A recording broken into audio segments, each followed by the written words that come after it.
And welcome back. Joe Flores, River City Hospice is our sponsor. 882-5900. Call them up, find out about it. Hope, dignity, and love. Don't leave benefits on the table that you could be taken advantage of. Hospice just isn't about cancer. People have Alzheimer's, heart disease, lung disease, kidney disease. You can call them up and get more information. The call is free, 882-5900. And Vasquez Flores Home Health, 881-9922. Nursing homes have their place, but if you want a companion at your house, or if you're a lady or a man that wants a job, give her a call, 881-9922. We're back, KTMB, Channel 6, Time Warner, and also on YouTube and on social media. We have on none other than a good friend of mine, Chad Magill with the City Council, and we're here to talk about a lot of things, but the main topic is going to be about water boil. Welcome, Chad. How are you? Great, Joe. Thank you for having me. Oh, no, thanks for stopping by. This is a very important topic. Third water boil in 10 months? That's right. Okay. Now, was this water boil necessary? I don't believe this water boil was necessary. I do know that we have a lot of issues with our infrastructure. We need improvements within our operations. But this water boil was not a necessary step. I even heard that Brockovich, came down and talked to people about a water boil. And I mean, I don't know if you can comment or not on that, but I mean, this is like a big deal when it gets national kind of recognition, and you have somebody like her that's kind of like an icon about, litigation and things coming down for this. Why did it have to happen at all? Well, we're regulated by the TCEQ, which is the Texas Commission on Environmental Quality. And oftentimes when you look at federal standards for clean water, most states follow the federal regulations. In Texas, we have the TCEQ. Federal regulations state that you have to have an active disinfectant within the system at all times. And so if the same exact scenario had happened in 49 other states, there would not have been a water boil. We have and have had active chlorine residuals within the system the entire time. Does that mean that nothing was wrong? No. What that means is we had safe water the entire time. But according to the TCEQ rules, we had some disagreements, and TCEQ stated that our system was quote unquote unstable, and under their discretion they decided that we needed to go under a water boil. Now, I don't want to deflect blame, and I accept the responsibility for solving the problem, but the reality is Corpus Christi has a safe water system, but it needs a lot of improvements, and I'm committed to make those improvements. And let's talk about some of those improvements. What do you envision as one of the lead things that needs improving in our water system? Well, you always look at and can see the lines need replacing. When you look at the age of them, we have different types of lines. So we have the newer lines, which are PVC or plastic lines, which really are where we should be throughout our 1,700-mile system. But we've got some older lines that are cast iron that need replacing. It's about 230 miles of our system. And then we have what you call asbestos cement pipes, which are much older, but actually don't have a chemical reaction within the system and are pretty sturdy. Now, those are probably needing to be replaced, but not as quickly as the cast iron pipes. There are also some improvements within the system itself as we treat water, because oftentimes when you see water treatment facilities throughout the city, most people don't know that we have one water treatment facility, which is the Owen Stevens water treatment facility up in the Northwest. So improvements at the facility itself, and we have to have that discussion of whether or not we want to continue with a chloramine disinfectant or stay with the chlorine disinfectant. The difference is you use ammonia in the chloramine disinfectant. Now the TCEQ, for those of us that are just learning about the water issue, that's Texas Commission on Environmental Quality. It's like the EPA, but it's a layer above in Texas. Texas is more stringent on environmental quality, and there's nothing wrong with that. I think that's good to be good stewards of our environment. But at the same time, when you talk about discretion and the discretion of decision makers at the TCEQ putting us under a water boil, that's where I differ with their opinion. tell us about the behind the curtain, the politics a little bit. When you all got the news that you were going to have to go in the water boil, I mean, you know, a lot of people blame the mayor because of the TCEQ decision. It was kind of beyond her control, wasn't it? Well, I think it is. And the reason why I say is because in our city charter, it is a city manager run government. We, as a 9-member council, including the mayor, are the board members. We're the ones who help guide policy and make decisions for the city as a body. Not a single person on council can do something unilaterally or commit the city in any one direction. It has to be, at minimum, a majority, and in some cases, a supermajority.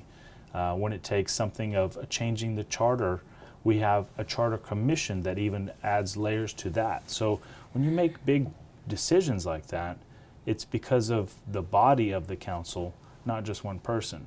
The authority to implement and to execute and to make things happen within the 3,000 plus employees within the city is entirely under the responsibility of the city manager of Corpus Christi.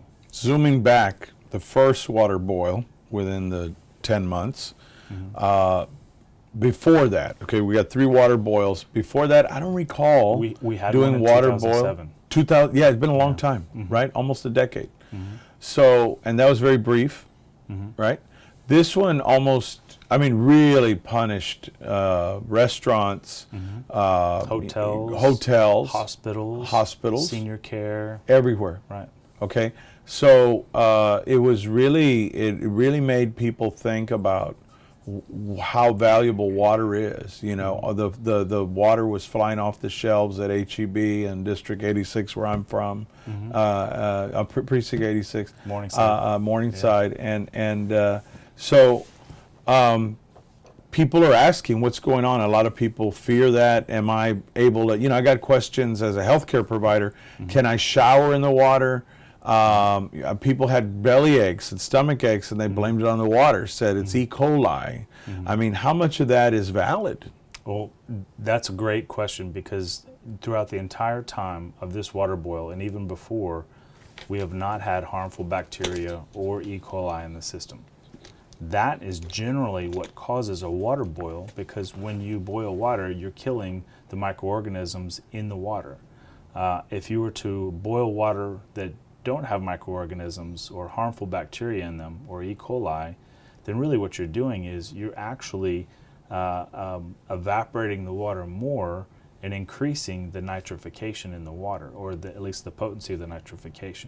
Nitrification is basically where the chemical makeup of the water lessens the chlorine. And so what happens is it has less disinfectant in it. So the boiling of water was unnecessary. There was no harmful bacteria or E. coli in the system. And I just want a quick message to your viewers and your listeners. Many are going to say, oh, well, they're trying to deflect blame. They're trying to not take responsibility. The reality is, I'm telling the truth, and I'm going to find out the truth on all sides, including operations, within communication within council, within the TCEQ, and we're going to have an investigative team that gives us the truth, because with the truth, we have the ability to fix things. I'm just like you and your family and my family and everyone's families out there. I'm tired of this. We need to solve it, and we need to talk about solutions instead of talking about rolling heads and recalling people. The reality is, let's focus on the solution. And you bring up a good point. Like they said, when things go wrong in the country, the president is to blame. When things go wrong in the city, the mayor's to blame. You know, so I thought that was a bit unfair about that, because there's a lot of moving parts to this. One last question, and then we'll move forward. But there was a lot of pipe digging and stuff. Another little myth out there was in the area, Morningside, not just Morningside. All of that's this older infrastructure area around the area there on Santa Fe, and you know, there's some hardworking guys out there that were digging. Did that have anything to do with it? Was there any correlation with that digging and the pipes and the water? Absolutely. In fact, the first instance of some chlorine residuals going low was on North Beach, directly near water line replacements. And then, and so when you start looking at those chlorine residuals spiking, going up and down so much, it has an effect when you are actually replacing lines. And so what happens is you start looking at the 3 and 4 sites where you had your chlorine residuals going up and down, you can correlate there was construction and line replacements in those areas. That's part of the communication that I believe that we're going to help uncover through the investigation and find out exactly what relationship the staff had with TCEQ in notifying them or not notifying them of the construction, of the changes, and informing everyone involved. Because now it may be easy to lay blame on one entity, but I think it's a shared responsibility. And I believe with the facts, we can solve it. And we can also improve our relationship with the TCEQ and let them know that we're being proactive and improving the system to get a solution. So construction is going to continue to occur. And as we replace these lines, we need to make sure that the TCEQ understands by improving the system, it may cause chlorine residuals to go up and down, but all at the same time within federal regulations of safe, clean drinking water. Well, and that's my, when you mentioned 250 miles or more? 230, yes. 230 miles of pipe that are going to have to be fixed, replaced. Our infrastructure in America is not just Corpus. Corpus isn't bad compared to a lot of areas in the U.S. Here's the difference between Corpus Christi and many other cities. We know that we have an infrastructure problem. You and I have been friends for a long time, and you've heard me for years, even before Destination Bayfront, saying, hey, we have to focus on our infrastructure. There are certain things that we need to make sure that they work properly. If we focus on water, wastewater, public safety, and really, I mean, your streets are a major part of all of that. I mean, your streets are really the right-of-way where your water and wastewater lines most of the time are. And you start thinking about those 4 principles, those 4 items that our city should do well.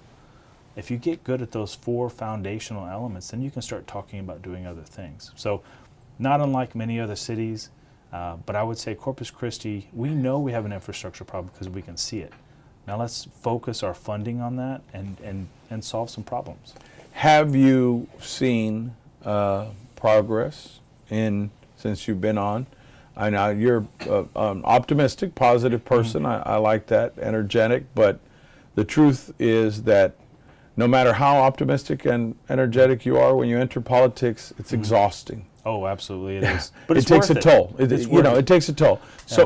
So what have you seen improved? What has improved? Okay, one of my most proud moments is when we unanimously, it took 3 different meetings to convince the majority of the council.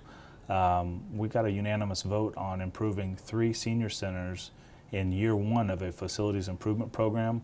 And really most of the convincing was to convince staff that that's the direction we wanted to go. I made 3 separate motions of direction to go that direction. So we're improving Lindale Senior Center, we're improving Greenwood Senior Center, and we're improving Northwest Senior Center. Those are older ones that really need help. When you look at Lindale and Greenwood, they have 40-year-old roofs. Yes. There's mold in those, or there was mold in those buildings. There were leaking pipes, and so air conditioners that needed to be replaced. And these are where our seniors go nearly every day of the week. And this is how we treat our seniors. How disrespectful has that been? So my most proud moment is when we unanimously as a council decided to improve those 3 senior centers, and of course that did not get into your newspapers or your TV and stuff like that. And those are the types of things that I know we're moving forward on. I've seen more positive action with this current council than I have in decades. And the reason why I say it is because we focus on our needs. We focus on the things we need to fix before our wants. Now, people can easily say, hey, how did you get in a water boil? That, I think, was a communication issue. And I think we, in focusing on streets and wastewater issues, in council you have 34 departments to oversee. Oh boy. And you've got a city manager that's responsible for making everything work. And so as we give direction and the city manager does not apprise us of things that need to move faster or improve quicker, then we're going to trust that the city manager and those assistant city managers are on top of things. Now, I'm a trust but verify type of person, right? I've toured all the wastewater facilities. I've toured the water facility. I see where we need to make improvements, but we need to keep going. There's not a point in time where you put your feet up and stop and say, hey, we got something done. What really happens is the moment that you achieve progress and success on one project, you step right into the next one and try to fix it too. It's never ending. It's never ending. And that's okay. That's a part of public service. I mean, you've gotten past councils that have had economic challenges, differences of opinion, politics come into play. For whatever the reasons were in the past, I don't care. But it's time to fix things, and Corpus Christi deserves a much better infrastructure system. One of the things is that people are relying on word of mouth, the news media. They're waiting hours. If they want to know about safe water, if they want to know about things happening in their city, what's the best website or place to call?